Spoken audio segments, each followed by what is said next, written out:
Hi everyone, I am Dr. Pradeep from Medical Affairs team of Dr. Reddy's. On behalf of Dr. Reddy's and on hematology team, I welcome you all. As we are aware, March month is globally recognized as Multiple Awareness Month. Our team tried to organize meeting with eminent faculties to spread this awareness. In that regard, we are delighted to collaborate with Dr. Avinash Kumar Singh, sir. He's a hemato-oncologist from Paras Hospital, Patna. Sir has more than 11 years of experience in treating various malignancies. So without making further delay, I'll take the privilege to welcome sir. Welcome sir. Thank you mister Pradeep और सभी लोगों को नमस्कार। तो आज जो हम लोग चर्चा करेंगे वो एक बीमारी के बारे में जिसको मल्टीपल माइलोमा के नाम से जानते हैं। तो मैं आप लोगों के साथ शेयर करूंगा कि मल्टीपल माइलोमा क्या है, इसके लक्षण क्या हैं, इसको कैसे हम लोग डायग्नोज कर सकते हैं, इसके इलाज क्या हैं और भी कुछ इस बीमारी के बारे में संबंध में कुछ और बातें हम लोग शेयर करेंगे। तो मल्टीपल माइलोमा एक तरह का कैंसर है, ब्लड कैंसर है, जो कि बोन मैरो में रहने वाले प्लाज्मा सेल होते हैं हमारे शरीर में।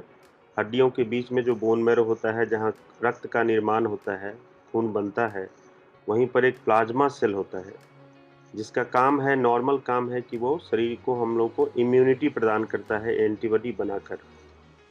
तो ये प्लाज्मा सेल की मैलिग्नेंसी है, प्लाज्मा सेल का ही कैंसर है। प्लाज्मा सेल माइलोमा या मल्टीपल माइलोमा के नाम से इसको जानते हैं।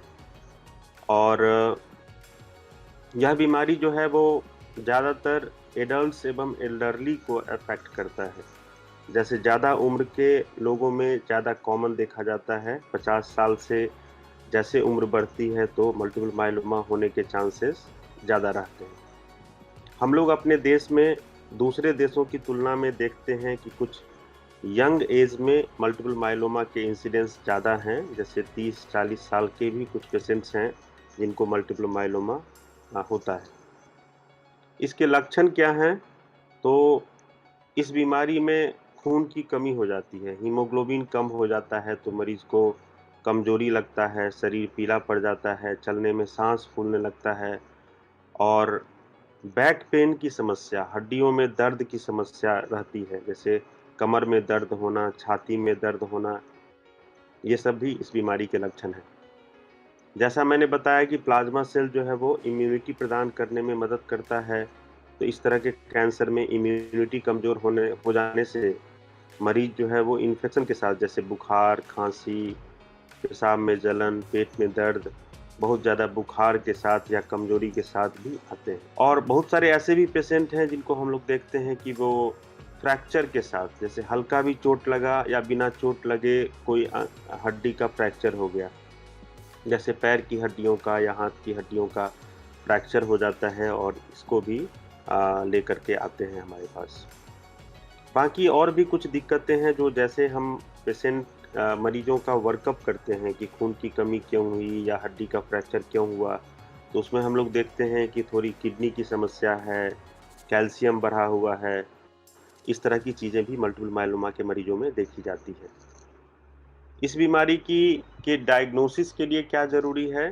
तो जैसे भी इस तरह के सस्पेक्टेड मरीज हमारे पास आते हैं, तो हम लोग कुछ रूटीन टेस्ट करते हैं। पहले तो पेशेंट को फिजिकल एग्जामिनेशन किए कि क्या-क्या दिक्कत देखने में लग रहा है, और उसके बाद जो हम लोग कुछ रूटीन इन्वेस्टिगेशन कराते हैं, जैसे complete blood count, liver function test, kidney function test, और उसमें हम लोग देखते हैं कि मरीज़ को हीमोग्लोबिन की कमी है, क्रिएटिनिन बढ़ा हुआ है, कैल्शियम बढ़ा हुआ है, और कभी-कभी देखते हैं कि टोटल प्रोटीन और एल्बुमिन का जो रेशियो है वो भी गड़बड़ाया हुआ है, एजी रिवर्सल कहते हैं, उसकी भी दिक्कत है। फिर हम लोग एक्स-रे, सीटी स्कैन या एमआरआई या कभी-कभी पेट सीटी भी करा के हम लोगों को शरीर की हड्डियों को देखना पड़ता है, और उसमें हम लोगों को लाइटिक लीजन्स मिलता है, जैसे कि हड्डी में छिद्र हो, उस तरह के लाइटिक लीजन्स मिलते हैं। उसके बाद कन्फर्मेटरी टेस्ट जो है, उसमें हम लोग कुछ ब्लड इन्वेस्टिगेशन और बोन मैरो एग्जामिनेशन करते हैं। तो बोन मैरो में हम लोग देखते हैं कि जो एब्नॉर्मल प्लाज्मा सेल है उसकी संख्या काफ़ी बढ़ी हुई है, और जो ब्लड इन्वेस्टिगेशन करते हैं उसमें हम लोग देखते हैं कि जो एब्नॉर्मल प्रोटीन है वो बढ़ा हुआ है, उसको हम लोग एम बैंड के नाम से जानते हैं। और भी बाकी जो टेस्ट है वो हम लोगों को मल्टीपल माइलोमा के स्टेज बताता है कि 3 स्टेज होता है, 1, 2, 3 इसमें से कौन-सा स्टेज है। बाकी और भी कुछ बोन मैरो के टेस्ट हैं जैसे साइटोजेनेटिक्स है, मॉलिक्यूलर टेस्ट है, फिश स्टडी है। इससे पता चलता है कि माइलोमा के प्रोग्नोसिस कैसे हैं। ये लो रिस्क है, इंटरमीडिएट रिस्क है या हाई रिस्क है। तो ये सारी बातें हुई मल्टीपल माइलोमा के डायग्नोसिस के बारे में। और उसके बाद हम लोग आते हैं इलाज। तो एक मिथ है, पहली मिथ है कि बहुत सारे लोग तो डरते हैं कि बोन मैरो काफ़ी पेनफुल प्रोसीड्योर है, इसको हम लोग नहीं कराएँगे। तो आज मैं आप लोगों के साथ शेयर करना चाहता हूँ कि जो बोन मैरो की पद्धति है आजकल वो काफ़ी साधारण है।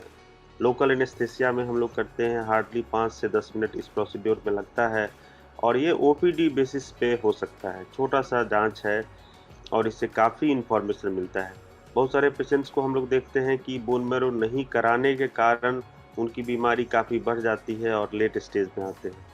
तो बोन मैरो से डरने की ज़रूरत नहीं है। यदि कोई हेमाटो ऑन्कोलॉजिस्ट आपको बोलते हैं कि आपको बोन मैरो की ज़रूरत है, मल्टीपल माइलोमा हो सकता है, तो ज़रूर करा लेना चाहिए क्योंकि समय पर जो भी इलाज होगा उसके रिजल्ट्स अच्छे होंगे। और इलाज के लिए मल्टीपल माइलोमा में आज काफ़ी ज़्यादा ऑप्शंस हैं इलाज के लिए, बहुत सारी दवाई है और वो पुरानी कीमोथेरेपी की तरह टॉक्सिक नहीं है, साइड इफ़ेक्ट्स वाले नहीं हैं। लोग इसको टॉलरेट करते हैं, इसके कोई सीरियस साइड इफ़ेक्ट्स या ऐसा कोई कि बाल झड़ जाएँगे, शरीर कमज़ोर हो जाएगा, इन्फेक्शन हो जाएगा या हम नहीं बच पाएँगे, ऐसी बात सोचना नहीं है। आज के 2021 में जो मल्टीपल माइलोमा का मैनेजमेंट है, वो अ, नॉन टॉक्सिक दवाइयों से है और उसके काफ़ी अच्छे रिज़ल्ट हैं और मरीज़ों की जो दिक्कतें हैं, वो इलाज शुरू होते ही धीरे-धीरे कम होने लगता है और मरीज़ ठीक होते हैं। तो इलाज के पहले हम लोग को ये डिसाइड करना होता है कि मरीज़ जो है वो ट्रांसप्लांट एलिजिबल है या ट्रांसप्लांट इनएलिजिबल है। मतलब मरीज़ बोन मैरो ट्रांसप्लांट के लिए फिट है या नहीं है। तो उसके लिए हम लोग 2 चीज़ देखते हैं, एक तो उम्र देखते हैं मरीज़ की, तो आजकल हम लोग 65 से 70 साल तक autologous stem cell transplant multiple myeloma में कर सकते हैं। और यदि 70 से ज़्यादा उम्र है या कम ही उम्र है लेकिन वो फिट नहीं है, वो ज़्यादा बीमार हैं या उनका परफॉर्मेंस स्टेटस जो है वो अच्छा नहीं है, तो फिर हम लोग ऐसी दवाइयों का सिलेक्शन करते हैं, जो कि नॉन ट्रांसप्लांट जो मल्टीपल माइलोमा कैंडिडेट हैं उसमें यूज़ कर सकते हैं। तो सबसे पहले जो मल्टीपल माइलोमा की दवाइयाँ हैं उसमें बोर्टेज़ोमिब है, स्टेरॉइड है और एक तीसरी दवाई दी जाती है जो कि कुछ भी लेनाइड्रोमाइड या साइक्लोफॉस्फेमाइड या थैलिडोमाइड हो सकता है। और भी बहुत सारी चीज़ों को हम लोग को ध्यान में रखना होता है इलाज करने से पहले, जैसे किडनी की समस्या है कि नहीं है और बाकी कुछ कोमॉर्बिडिटी जैसे कभी-कभी इन्फेक्शन लेके आते हैं तो उसको भी पहले ट्रीट करना होता है। और इस तरह जो भी दवाई हम सेलेक्ट करते हैं, यदि पेशेंट की उम्र कम है, 65 से 70 साल से कम है, फिट हैं, तो पहले 4 से 6 महीने हम लोग मल्टीपल माइलोमा की दवाई जो भी 3 दवा हम लोग सेलेक्ट करते हैं, उसको कंटिन्यू करते हैं। साथ में बीच-बीच में हम लोग complete blood count, liver function test, kidney function test को भी मॉनिटर करते हैं और मरीज़ से भी पूछते रहते हैं कि उनको कोई दिक्कत तो नहीं हो रही है। यदि कोई दिक्कत है तो उस अनुसार दवाइयों को मॉडिफ़ाई करते हैं, उसके डोज़ को कम करते हैं और उसके बाद फिर हम लोग बीच-बीच में माइलोमा के रिस्पॉन्स को भी देखते हैं कि बीमारी कितनी कम हो रही है। और 4 से 6 महीने के बाद जब बीमारी एक लेवल से नीचे आ जाती है, जैसे मोर देन 50% बीमारी कम हो गई या बहुत अच्छा वेरी गुड पार्शियल रिस्पॉन्स या कंप्लीट रिस्पॉन्स तक गई, तो फिर हम लोग ऑटोलोगस स्टेम सेल ट्रांसप्लांट के बारे में चर्चा करते हैं, बात करते हैं। ऑटोलोगस स्टेम सेल ट्रांसप्लांट एक ऐसी विधि है जिसमें हम लोग पेशेंट्स के ही स्टेम सेल से उसका ऑटोलोगस स्टेम सेल ट्रांसप्लांट करते हैं। ये करीब 2 से 3 सप्ताह का प्रोसीड्योर है और काफ़ी सेफ प्रोसीड्योर है। इसमें जो मॉर्टेलिटी है वो काफ़ी कम है, हार्डली 1% से भी कम। सेफ प्रोसीड्योर है और सभी जो एलिजिबल हैं, जो यंग हैं, फिट हैं, जिनके अच्छे रिस्पॉन्स शुरुआत के ट्रीटमेंट से हुआ है, उनको ज़रूर ऑटोलोगस स्टेम सेल ट्रांसप्लांट कराना चाहिए। ऑटोलोगस स्टेम सेल ट्रांसप्लांट के बाद हम लोग डिसाइड करते हैं कि मरीज के रिस्क के अनुसार मेंटेनेंस की ज़रूरत है या नहीं, यदि है तो कौन सी दवा देनी चाहिए, और फिर रेगुलर फॉलोअप में उनको हम लोग रखते हैं। शुरू में हर महीने, उसके बाद फिर 2 महीने पे, फिर 2-3 साल जब ठीक रहते हैं तो 3 महीने पे उनको फॉलोअप में हम लोग देखते हैं और कुछ टेस्ट करके देखते हैं कि माइलोमा उनका कंट्रोल है या नहीं है।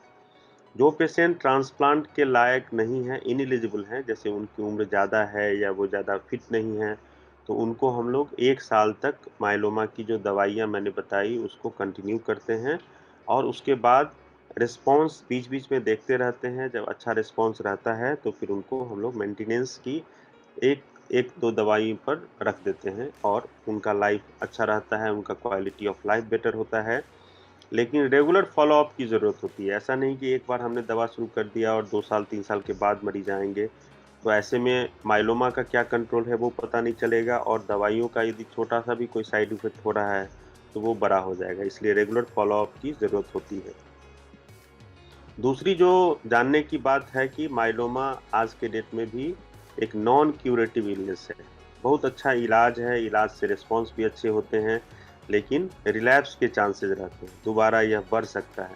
तो इसलिए रेगुलर फ़ॉलो-अप में रहना होता है, और जैसे ही हमें पता चलता है कि इनकी माइलोमा जो है वो दोबारा बढ़ रही है या बढ़ गई है, तो फिर उसके लिए हम लोग दवाई को चेंज करते हैं। पहली जो दवा चल रही थी उससे दूसरी दवाई, सेकंड जनरेशन या थर्ड जनरेशन, जो भी दवा ज़रूरत हो उस अनुसार से चेंज करते हैं।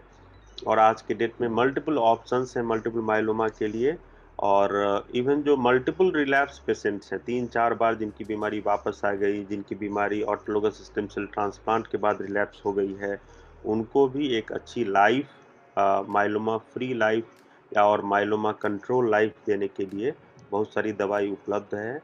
तो इससे थोड़ा भी घबराने की ज़रूरत नहीं है। किसी को यदि पता चलता है कि उनको मल्टीपल माइलोमा हो गया है या परिवार में किसी को मल्टीपल माइलोमा है, तो काफ़ी ज़रूरी है कि अपने निकट के हेमेटो-ऑन्कोलॉजिस्ट से मिलें और चीज़ों को समझें और उनका अच्छे से इलाज कराएँ, तो ज़रूर वो ठीक हो जाएँगे और कोई घबराने की ज़रूरत नहीं है। धन्यवाद। Thank you, sir. It was in depth. You have covered right from what is myeloma, and you have covered the symptoms, how to diagnose, and you have covered on the treatment aspects as well, and that too in a regional language. I sincerely hope it benefits our listeners, sir. Thank you so much. Thank you, Mr. Thank Pradeep. you. Thank you.